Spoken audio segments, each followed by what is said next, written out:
Bismillah. Belum selesai, kita sebentar ya. Sabar ya. Baik. 2. Nah, sekarang perhatikan. Fokus. Sebentar. Ini menerima Khalid dari Syuaib, Syuaib dari Hatim, Hatim dari Urwah, Urwah dari Ali, dari Uthman, dari Umar, dari Abu Bakar, sallallahu alaihi wasallam. Baik, apakah cukup bersambung sanadnya? Tidak. Harus ada kualitas yang tadi. Selain kualitas yang tadi, ini pun ingatannya mesti kuat. Mesti kuat. Apa ukuran kuat itu? Kuat itu tidak diulang-ulang dan tidak berubah. Konsisten dia. Titik komanya pun konsisten. Konsisten. Ya.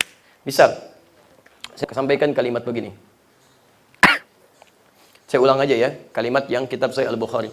Al-Jami' As-Sahih Al-Musnad Al-Mukhtasar min umuri Rasulillah sallallahu alaihi wasallam wa sunanihi wa ayyamihi. Coba ulangi.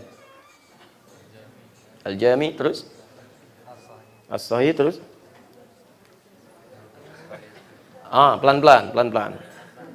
Sudah ya, nggak usah terlalu capek ya. Ya, diam aja dulu, nggak usah terlalu lelah. Baik, istirahat dulu sebentar ya, pelan-pelan dulu, tenangkan dulu hati ya. Baru nanti besok ulangi lagi ya. Baik, lihat sebentar. Nah, ini kalau ada seseorang diminta mengulang secara cepat, seketika langsung dia sebutkan tanpa keliru sedikit pun, bahkan titik komanya yang tidak tertukar, itu diistilahkan dengan dhabit namanya. Dhabit. Orangnya dhabit.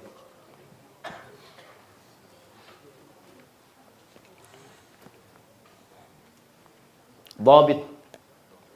Hafalannya harus kuat. Jadi kalau dibacakan satu halaman pun harus diulang dari awal sampai akhir, nggak ada kelirunya. Itu syarat di antaranya. Nggak bisa seseorang meriwayatkan hadis bagian dari rawi sementara ada ingatan yang berkurang di situ, bisa bermasalah.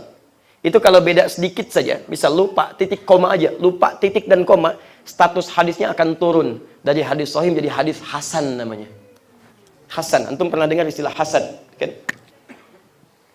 Bukan orangnya. Oh, ini hadis hasan. Hadis yang diriwayatkan oleh sahabat bernama Hasan. Bukan. Dia nggak belajar itu ya. Baik. Hasan yang dimaksud adalah status hadis.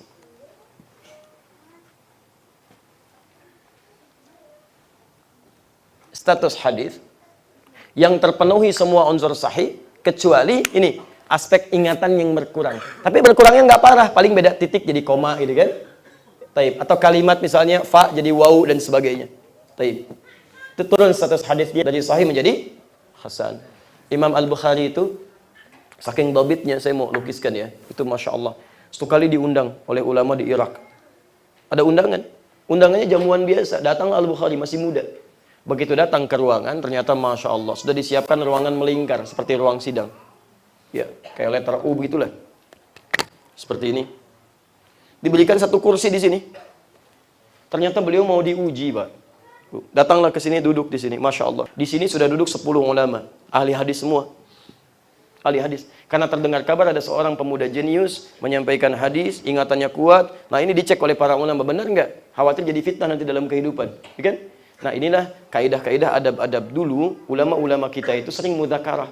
Mudzakarah itu bertemu, tukar pendapat, kemudian diskusi hukum dan sebagainya. Lalu ketika disampaikan ke umat, umat nggak bingung. Dan nggak ada perpecahan di umat gitu kan?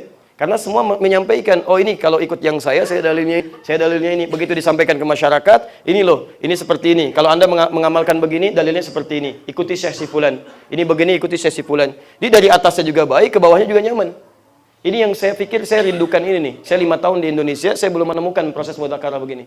Saya coba undang teman-teman, ayo kenapa sih? Ini kok ada perbedaan di masyarakat? Perbedaannya bukan perbedaan biasa. Yang para sahabat tabi'in pun nggak pernah begitu gitu. Ini kok bisa begitu? Sahabat bukan, tabi'in bukan.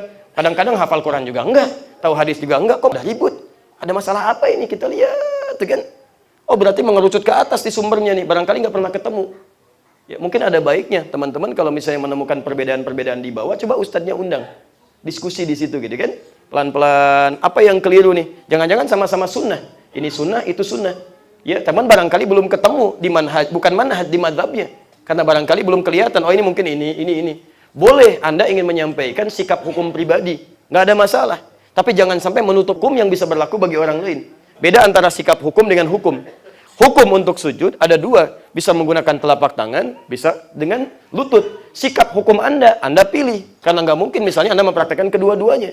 Tapi sikap Anda tidak bisa memaksakan pada orang lain yang mungkin beda dengan Anda. Karena tidak setiap orang bisa mengenakan pakaian yang sama. Karena Nabi pun memberi kemudahan.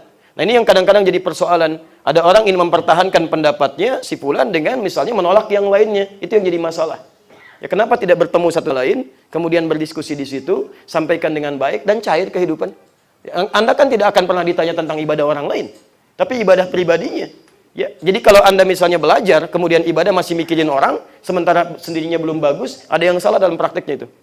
Ya, saya merindukan ini yang seperti ini nih. Itu indah sekali kalau bisa ketemu, kita diskusi. Kan Anda menghafal Quran, kita menghafal Quran juga. Anda belajar hadis, kita belajar hadis. Qurannya kan nggak beda.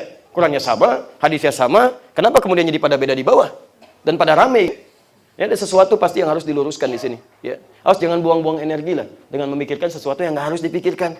Anak antum butuh dipikirkan, pada belum mandi sebagian itu kan, dan sebagian mikirin ribut-mikirin orang.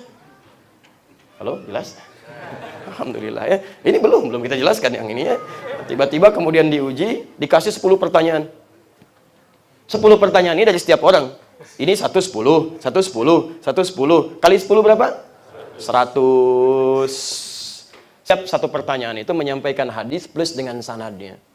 Al-Bukhari, ini ada hadis ya. Dari sipulan, cepat sekali. Isinya begini. Terus, belum ditunggu selesai dulu. Kata Imam Al-Bukhari, teruskan. Hadis kedua sampai ke 10. Selesai ini, silahkan. Apakah benar itu hadis? Tunggu sebentar. Teruskan dulu sampai selesai semuanya. Ditunggu sampai yang ini. Sampai ke 10 orang. Setelah 100 hadis yang disebutkan, ternyata diacak oleh mereka sengaja. Sana dia diacak. Misal, Syu'aib didahulukan, diakhirkan ke sini. Urwah didahulukan. Utsman dikedepankan. Dan sebagainya. Oleh Imam Al-Bukhari, satu-satu diurutkan. Sanadnya dari awal sampai dengan akhir. Sampai 100 hadis ini. Setelah itulah kemudian semuanya berdoa kepada Allah. Mereka kemudian menangis memeluk Imam Al-Bukhari. Ya, untuk mendoakan supaya beliau ini menjadi satu referensi yang baik bagi umat. Itu kecerdasan Imam Al-Bukhari. Dhabit. Dan itu doa ibundanya.